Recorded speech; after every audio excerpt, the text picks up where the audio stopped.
Nice.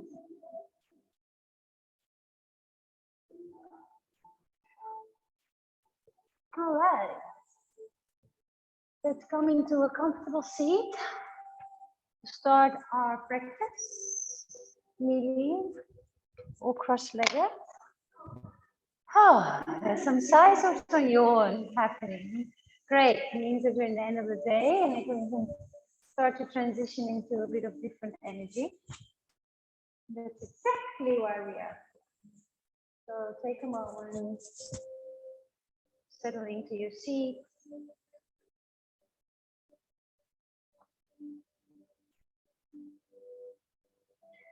Let's go into a place of feeling.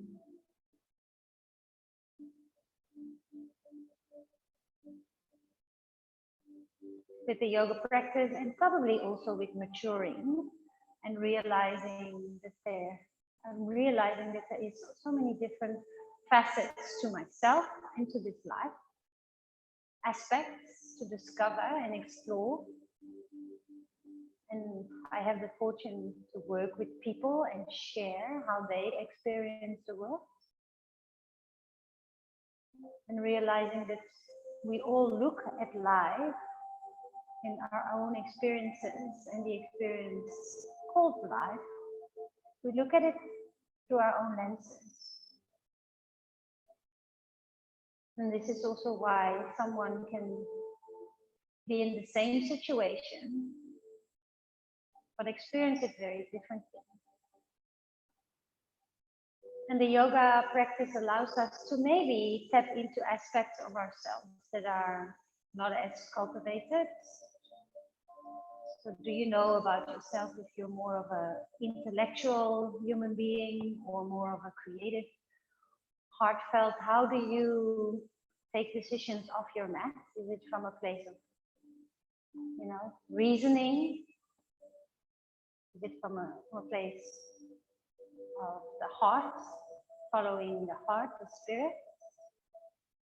And there's no real right or wrong, because it is your own life in your own way. But I think it is very useful and very powerful to know what your tendencies are and to be open to explore the other side. And our world tends to be quite intellectual. We even can self-deceive by, talking ourselves into, this was the right decision, and we can make a long list of reasons why.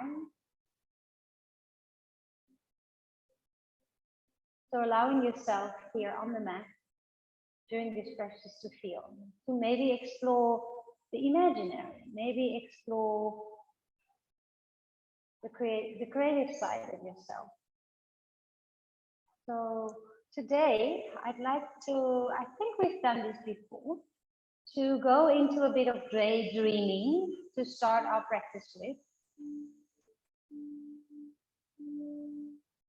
Because finding your own voice and knowing who you are is being able to explore your mental capacity and your cognitive reasoning, but also to know where your heart is, the emotions that rise and fall. And I find that in a place of the imaginary, it is easier also to not judge. There is no wrong or right in that place because it's in your own mind. Nobody else is looking at it. So while you sit here and breathe, it is an invitation. And this is a place that you can create within your own consciousness or subconsciousness even. And it's an image, a place, and it has a piece of water, a big piece of water. You could swim in the water. So just notice for yourself what images arise and maybe pick one. Or maybe it's a very, very clear image. And it could be a real place where you've been that just really left a mark on your memory, in your brain, in your life. Or maybe it's a total imaginary place. And within the daydreaming, I do invite you to not just go to places that exist, but allow maybe even weird colors, things that are considered impossible, pink trees, yellow rabbits. I don't know. It's your own, you know, imaginary world. But notice this piece of water, where it is, how it looks, what is surrounding the piece of water. Is there a path leading towards that piece of water? And we'll play with this during the class. So for now, just see in your own imagination, in your own daydreaming world, this beautiful piece of nature.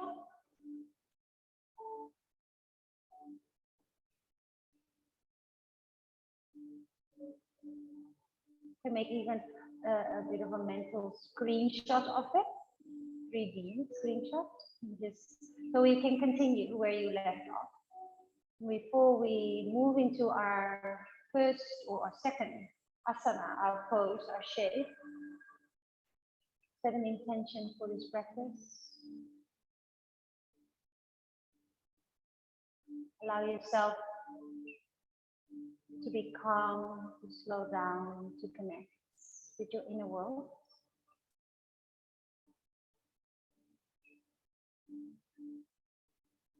And then from there, we can come onto our tummy. With our right leg up. So I'm going to be facing this way. Onto your tummy with your right knee next to you. If it hurts your knee to be on the floor, you can put something under the knee. It's space there. Good.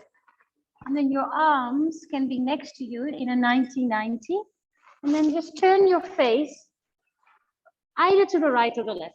Just make a mental note whether you are turning your face towards the bent knee or whether your face is turned towards the other. Because when we do the other side, you just want to do the stretch in the neck, because it is very interesting. The head often turns in the same way, which you can imagine if you do that at night for 6 hours for 50 years, it changes the fascia in your neck. So we'll also want to explore the other side. So settle in.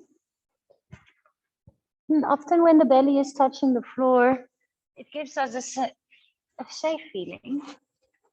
The organs are safe and the belly is resting, probably the left side of the belly a little bit more than the right side. Close your eyes and come back to that daydream place. And one of the reasons we're doing this is it's a specific meditation technique that you can repeat. And you know, with meditation itself, it's the repetition that allows you to feel the subtle differences. The same applies to this imaginary world. If you go to it multiple times over the next couple of weeks, months, you might notice differences. And it's a safe place to return to. You can create it yourself, how you feel. Notice how you feel about this place. Let it be a safe place. Notice the colors, the vegetation, maybe the temperature. And water in many stories, religious stories, movies, rituals, ceremony has a cleansing symbolism, and obviously it cleans us hygienically, but it also can clean us energetically. So if you feel that something is bothering your heart or your mind, or you're heavy-hearted around something, or angry or frustrated about a specific conversation or situation that occurred in your life, before stepping even into a shower and go, okay, I just want to cleanse that off myself now. It really, really does help, or it helps a lot of people. So before we move into the next phase of your meditation, your metta meditation, think of something you might want to wash off yourself. Something that you're like, okay, that's just been sticking around. Nah, I want to wash it off. So let's take a couple of moments, couple of breaths in stillness. Maybe there's nothing, and that's also okay. But I do want to give you that opportunity. Meanwhile, you can see up, you can look up where you are in your imaginary worlds, your daydream worlds. You can look to the sides, notice if there's any animals, symbols. Just fun, not a serious task, just something different.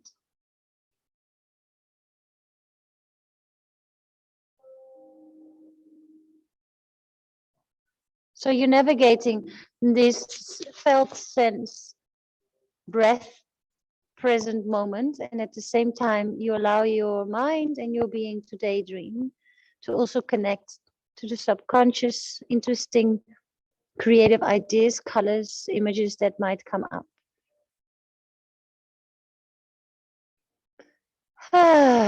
Sighs are welcome. Yawns are welcome. Soften.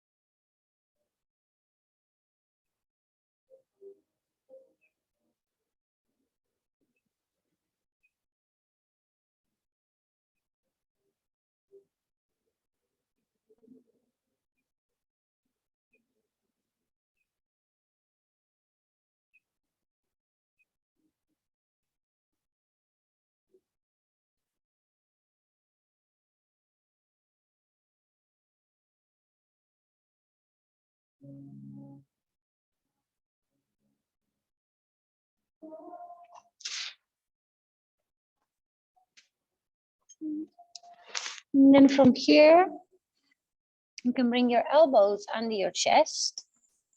So it's a little bit of a Sphinx pose. I'm going to shimmy a little bit over towards the right side of the mat. So you can roll over. I'm going to take a prop with. Roll over onto your back, but your right knee stays over on the left side. So we're in our spinal twist. Settle in. Nice. And the knee can be quite up towards the left arm, towards the face, or maybe it's a bit further away. So take a couple of moments here to just feel what feels good to you. It's a bit of a transition, so take a moment to maybe rearrange your clothing. On your right knee, Jeremy. It's nice support. It's nice if the right knee, yeah, that looks, now the whole knee, the hip, everything can relax. Notice where you want your arms and then close your eyes.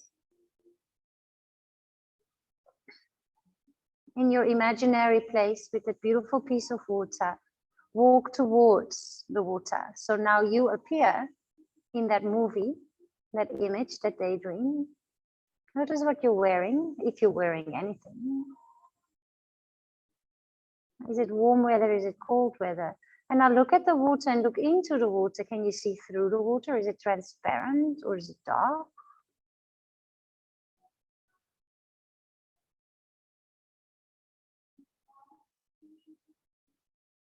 And then you can walk into the water with the feet, just feel the temperature. Stay with your breath in this reality. And that is also just something that is interesting for me to do, this exercise. We are always navigating different realities at the same time. We're physically here, mentally we're elsewhere. Our heart is also figuring things out.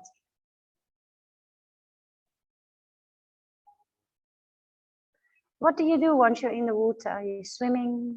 Are you going under the water? Are you floating? Are you moving slowly or fast? Is there anything else with you in the water, maybe an animal? You're the only human being there, though. You're the only human being. It's your own private space to return to. And I would invite you after after class, if you enjoy this style of meditation and want to continue it, to write down, specifically the first time you do this, to write down, you're setting the stage, you're creating the stage where you can return. So next time you don't have to create all the elements, they're already there. Maybe new elements will pop up, but the first time is actually quite important to write into detail all that you saw, all that is there. So when you do this frequently, it's the details and the subtle things that you're going to notice, rather than focusing on the big building blocks. You're still in the water, floating around, swimming, walking, exploring.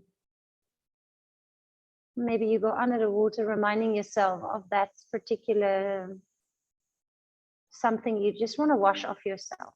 It can be something from the past, something maybe very recent that happened, and you're like, feels it sticking onto me. You know, I know I'll feel lighter. You know, baptism, all of these beautiful things, they're often linked to water, and the holy water cleansing you spiritually, energetically, but also physically. And it's been thousands of years that water has had that symbol, and it's definitely kept us alive, you know, clean water. So allow yourself to be cleansed, because this practice is also cleansing. Stay with your breath. And if you're not enjoying this, you don't have to join the meditation. You can also always just stay with the sensations in the body, with your breath.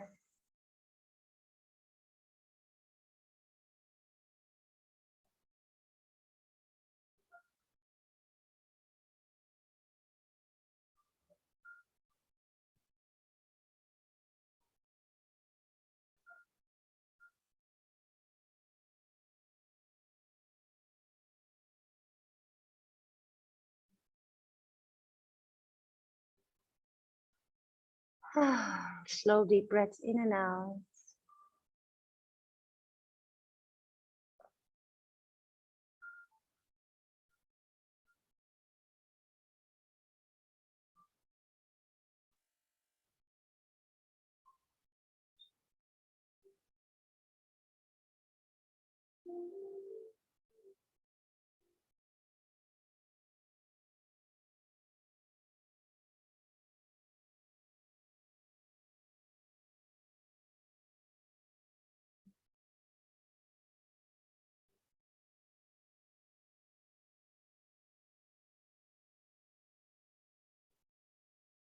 From here, you can roll onto your back. It doesn't matter that you guys have your head to me. You know where to go. We're not going to do any difficult choreography. So just roll onto your back, have your feet hip width apart. And place your right hand on your tummy and your left hand somewhere on your heart. And just take a moment here to connect with those parts of the body. And feel your breath.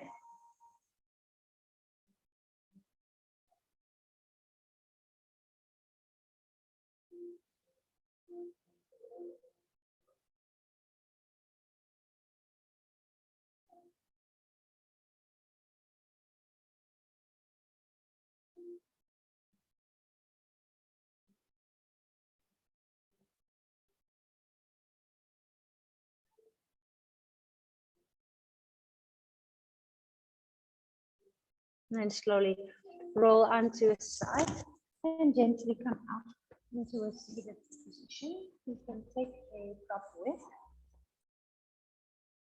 And then extend your right leg so you can face the front, and extend your right leg in front. I ordered new ones at a garage store new also, if anyone wants to buy one. I checked, by the way, the thing. They actually did it. I remember I told you after dusk. Yeah, I just thought worst case scenario, and I checked them out today. They were actually fine, which is nice. And then just fold over your leg. So if you don't have a bolster, you can also use a pillow to put your head on. Yeah, that's very nice, Jeremy. Or a block. Yeah, nice. That's it. Put it upright. Not even higher. Yes, maybe even on top over the knees. You see what? Yeah, that looks good. It's a bit of a puzzle, huh? You know what, friend? Take this one. I'm gonna bring you this one. This one. I think it's less. Yeah. How does it? And I think you still need. No. Yeah. See. No, no need to force anything.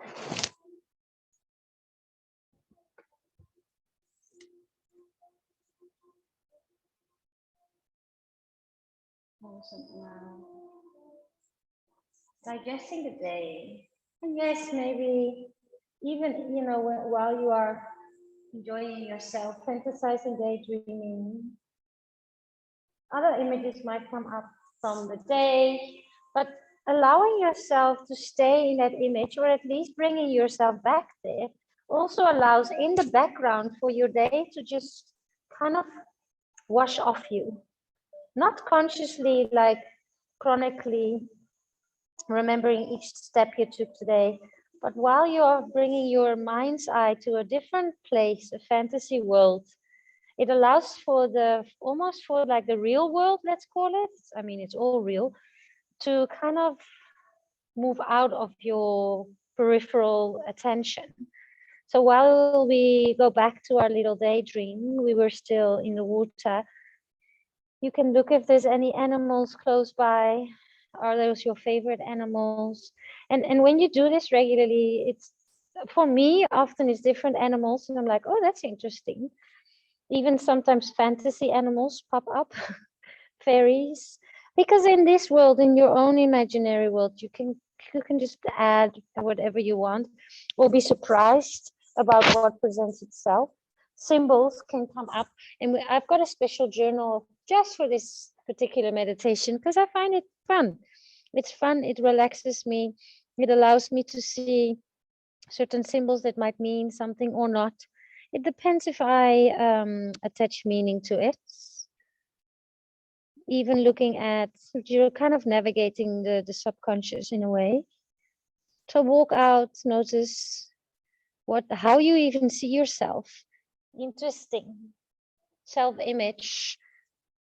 If you see yourself, the front, the back, your hair, what age are you? Are you your current age? Are you your young version of yourself? It is all okay. Soften your shoulders in this particular pose. And then in your daydream worlds, just find a place where you can sit. Sit, now you've washed off whatever that didn't serve you anymore. And then you meditate, you close your eyes, and it's almost in the point of meditation where the two worlds meet. We are also in a shape. Maybe in your daydream world, you're sitting upright. We are folded forwards. Or your daydream version can take on the shape that you're taking. And that's it. You can just breathe. So having that imaginary introduction is the arrival of you. I mean, this is just words explaining an experience, but it can help you get into a meditative state, be relaxed and cleansed, and allows you to tap into your right brain, your creative side, seeing what appears with curiosity, no judgment in that space. I mean, and that is also something that we can practice, to not judge about ourselves in that imaginary place. So then we can hopefully also judge ourselves less in this earthly world. Let's be still, focus on the breath, soften the shoulders.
Slowly roll up. Take a moment to just bring both legs to the front. Sit for a moment. And it's easier to come into that sensory world when you close your eyes, I find. Less information from the outer world. And feel the right leg, left leg, your sit bones, your bum, your lower back. Take 3 more rounds of breath here, just to rebound, a space in between.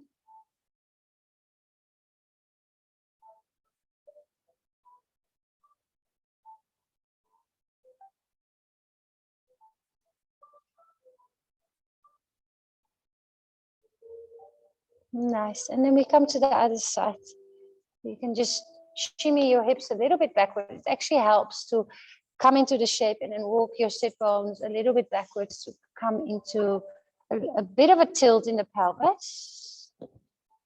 So the exercise we did with the water piece in the daydreaming, you can make it as long as you want. You know, you can literally stay there for an hour and walk around, check things out. It's quite enjoyable and quite relaxing. And if that place becomes quite a peaceful mental place for you, if you go there quite regularly, it can also help you fall asleep. I'm not sure if you have that. I know my husband Rain and I, we both have our, not the same. We both have our own imaginary places we go to if we feel it's harder to sleep and our mind is busy with whatever the day, you know, the challenges. He's got a certain movie he's made up in his own head, not a real movie, but he just plays that movie. And I'm quite romantic because I actually in my head tell myself the story of how I met him. It's quite cute. The first day and what we did, and then the second day, and often by day, not even the end of day 1, I'm already asleep. It's nice to do those things because it's just about not necessarily distracting the mind, but just allowing certain things that take in space and that are in the front of the mind to bring it to the back, to bring something else to the front. Or another one I do is trying to remember all the houses I've lived in. So I started the first house that I remember as a child, but I walked through the door and it's very interesting how deceiving your memory is, because there's parts that are like blank, that I'm like, I don't remember how you would get from like the living room to the garage or the stairs. I know my room as a child, I know the living room, and then I think I remember the tiles of the kitchen, but then I don't remember the stairs, how they looked. It's very, yeah, it's very interesting to do. It's relaxing. Good for your mind, for the central nervous system.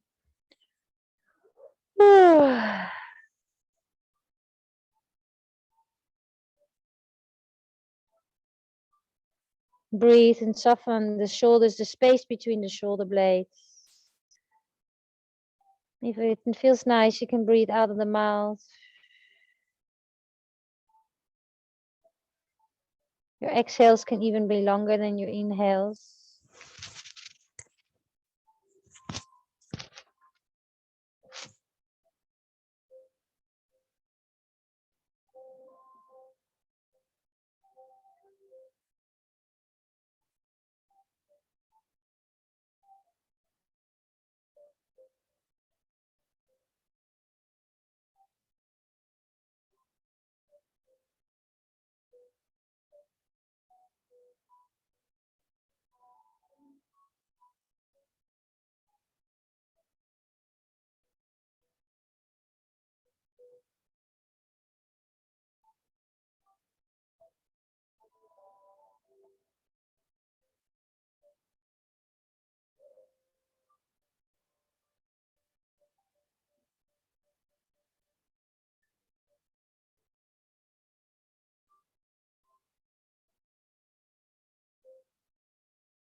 slowly roll up. Totally okay to keep your eyes closed. If you want to have a quick look, we're going to come onto our backs, and you can have one prop. You can, I mean, the shape will just be as Supta Baddha Konasana, so you can do this without props. You can put props under the knees if your hips need a little bit of support, if you feel that they're quite stiff. If you want a little bit of extra lift through the heart, you can bring a prop under the heart, really right under the heart. I find with the bolster, it's quite nice to keep the arms on over the bolster, also for you, Emma. So they're on top of the bolster. I mean, you can, otherwise they're kind of floating. And then if you have something quite high under the heart, make sure, like my head would be floating now. That's not nice. You want the head to be supported. I'm even going to go higher using an extra pillow. So the neck is in line with the spine. And then the last adjustments or choice that you can make and feel into is how far you want your heels away or closer to the groin. Remember that one thing is not better than the other. With your eyes closed, you can probably very nicely feel into what feels most appropriate to you.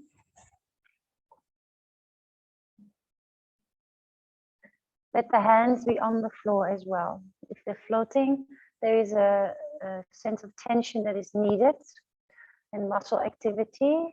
Fascia is also active, so let it soften. And lots of things will imagine differently or feel differently, because we try to describe sensations and experiences with words.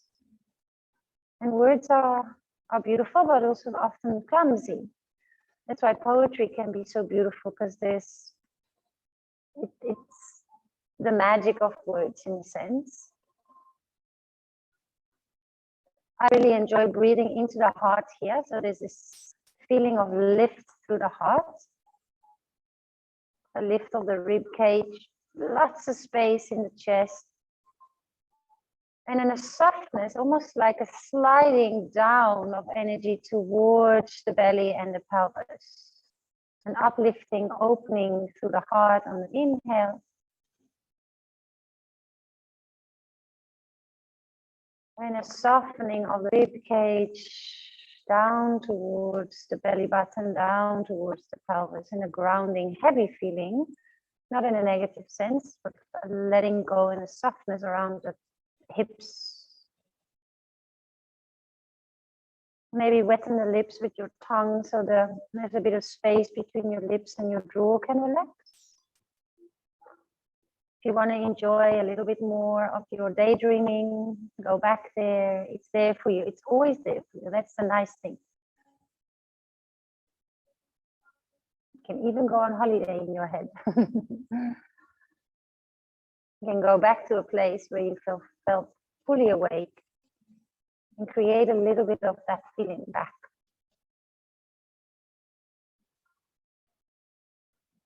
All the images, the memories are there.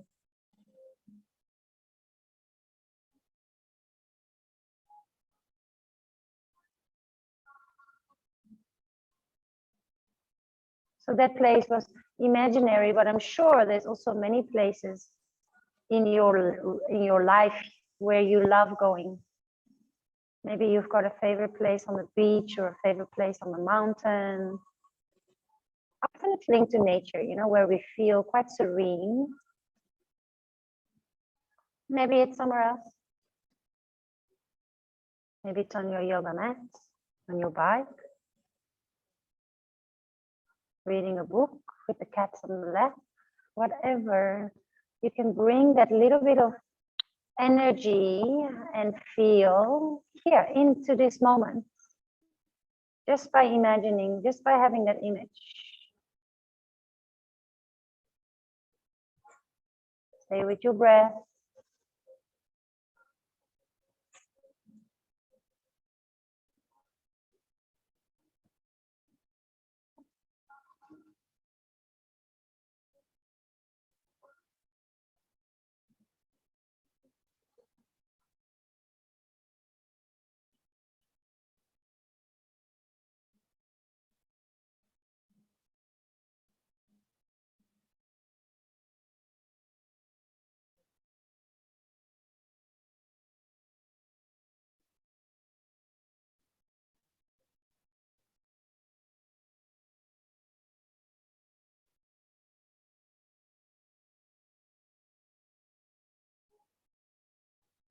Where are the sensations most present into the body, drawing you back into this asana, this shape.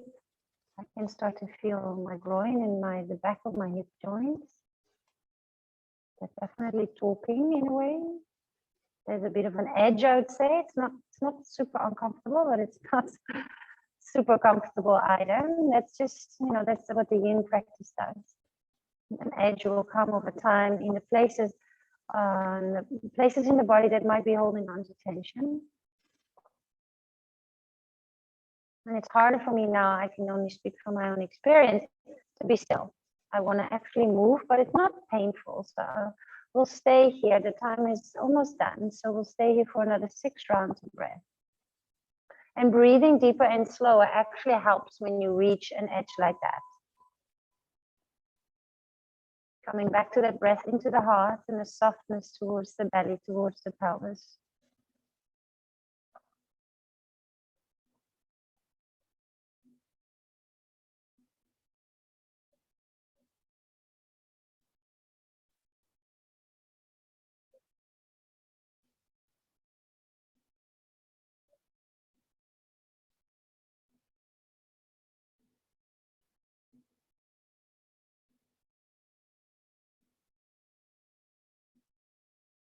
And you can put your hands onto your chest and then help your legs, or you just bring your legs back together. Walk your feet a little in and then roll onto your side.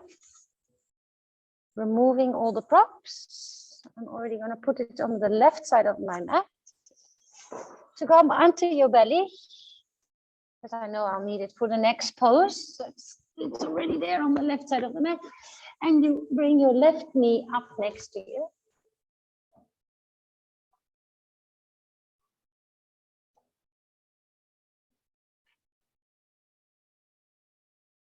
I'll just be in time for sunset. Nice, Emma.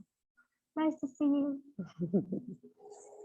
And remember, if you turned your face a particular way. No, I have to admit, I forgot. I think, yeah, this is my non-favorite side. So I'll do my non-favorite side because the habit is often to turn. But I always want to see you guys. I don't remember now.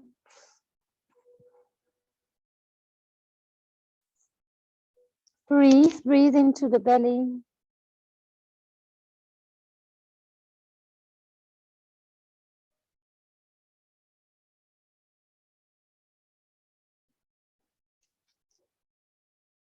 No, it's definitely this side. I don't like this side for my neck. I think I always turn to the other side, or always, most of the time. So it has changed the fascia and the flexibility in the neck from one side to the other side, which obviously pulls towards the shoulders, everything is connected.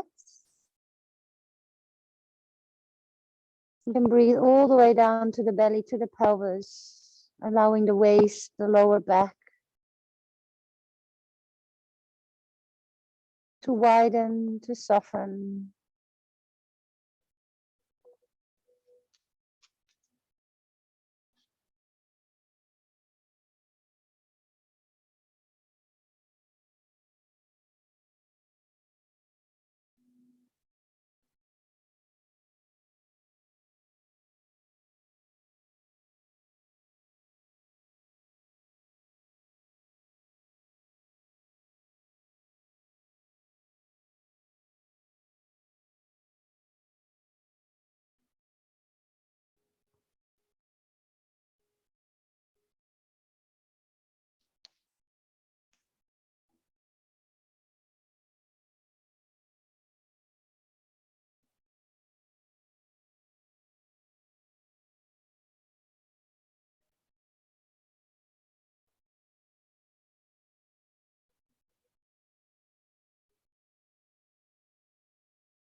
Slowly lift your hand.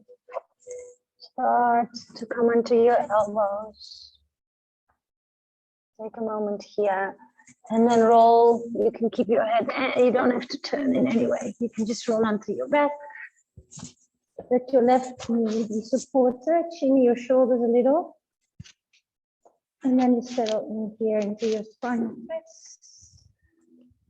A moment to decide whether you want that knee closer up or further away. And then again, a commitment to just being still.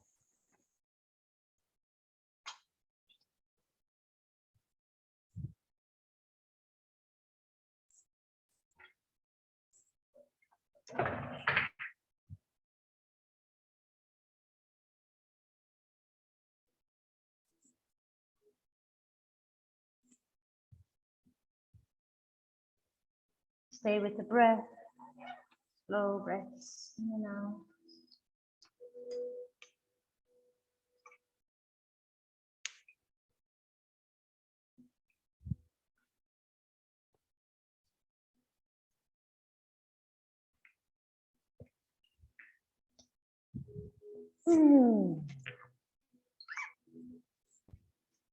Moment of peace, bliss, tranquility.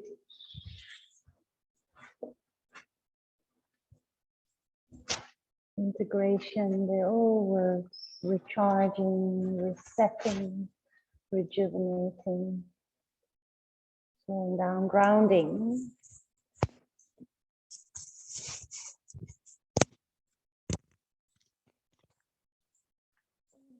Inwards.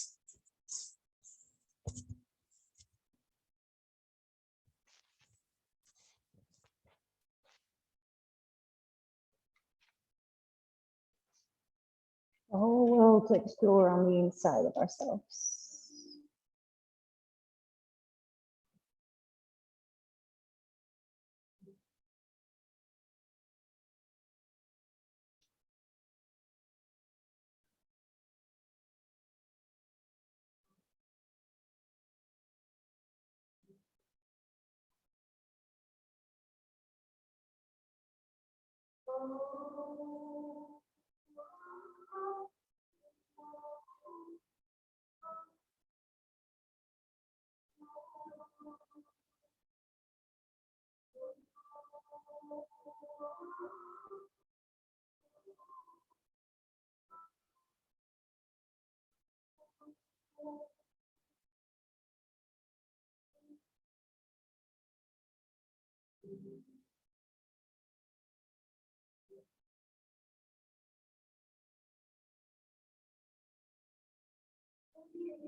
We're saying that we perceive the world according to the state of our central nervous system. We see the world, we feel the world through our central nervous system.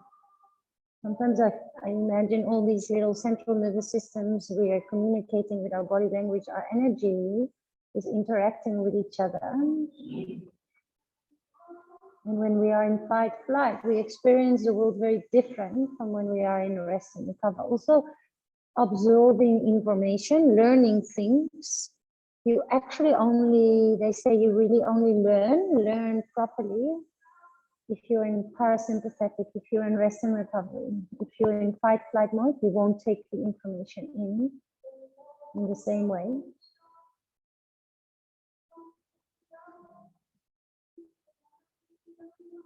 Oh, this is nice, guys.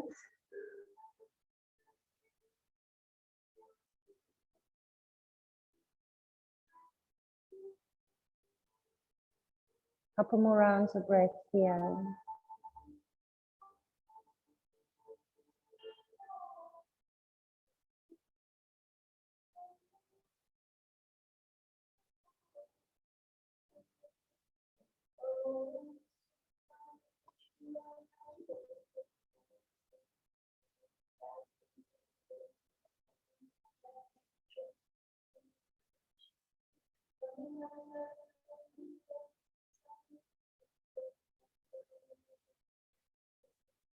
Moments like these are rare. We can just be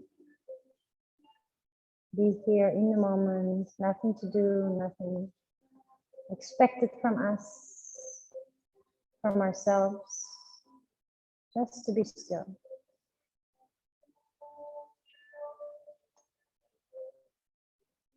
And the healing happens. 3 more rounds of breath.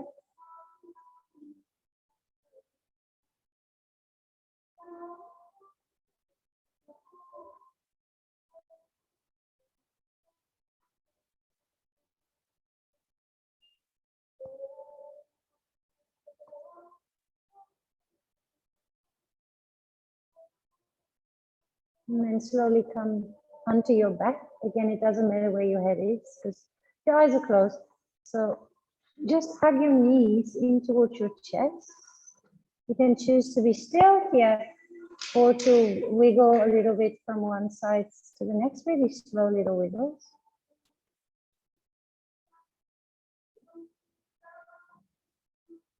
Make sure you stay warm for the last bit of our practice. This is for here in Scarborough, we can feel the temperature drop, so the sun is setting. So if you want to put some extra clothing on.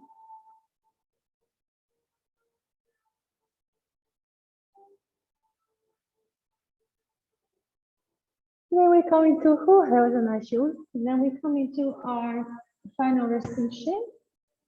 Feet as wide as the mat. Option to place the bolster under the knees. Hands can be next to the body or even on the body. And if that shape doesn't work for you, you can also grab your knees bent, knees locked into each other. Something that works for you to completely rest.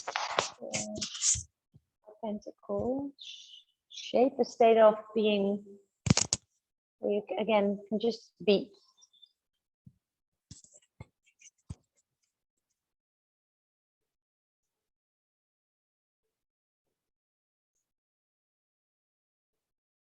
Nice blankie, Emma. And if you want more time in your Shavasana, feel free. Online people can stay or you can leave the meeting if you want to take over the timekeeping for yourself, depending on how much time you have.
And take a deep breath in and a nice breath out. You can keep your eyes closed for now. Still very much connected to that inner world, that place deep within. We have a lovely evening and I think quite a beautiful sunset that we can admire ahead of us. So if you want to start creating some small movements with your hands and your feet, your fingers and your toes. Oh, let me stretch your arms overhead. There's no real instruction here. It's just a slow waking up or awakening again. Knees can hug in, knees can come from side to side.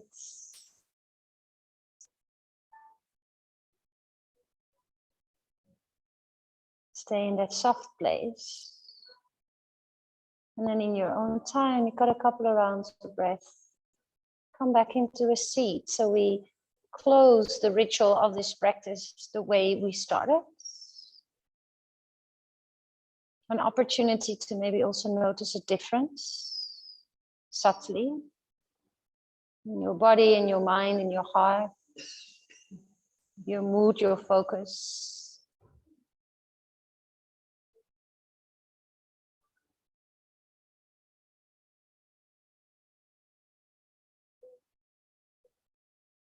And that daydream place, that piece of water, it's there. It's always there for you. In the morning to just discover if there's interesting images or symbols or colors, or it's an interesting exploration. Or at night, if you just want to return, and it might be a different place in the morning or in the evening, or a place where we can return to in our daydream imaginary worlds, to calm us down, to bring that to the front and other things to go into the back. For us to just slow down and calm down. Thank you very much for being here. Have a lovely rest of your evening. Namaste.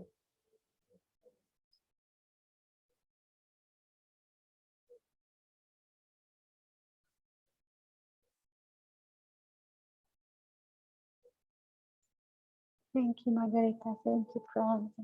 Thank you, you online people.